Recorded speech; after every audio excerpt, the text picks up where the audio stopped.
नमस्ते दोस्तों।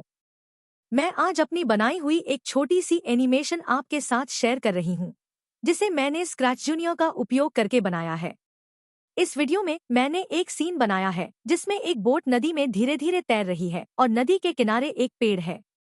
मैंने कोशिश की है कि यह सीन शांत और नेचुरल लगे। सबसे पहले मैंने स्क्रैच जूनियर में नदी का बैकग्राउंड तैयार किया।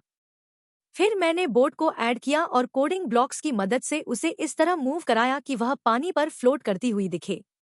इसके बाद मैंने नदी के किनारे एक पेड़ जोड़ा, जिससे सीन और भी सुंदर लगने लगा।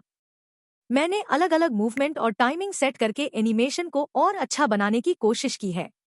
अगर आपको मेरी यह एनिमेशन पसंद आए तो वीडियो को लाइक करें, चैनल को सब्सक्राइब करें और कमेंट में ज़रूर बताएं कि आपको कैसा लगा। धन्यवाद।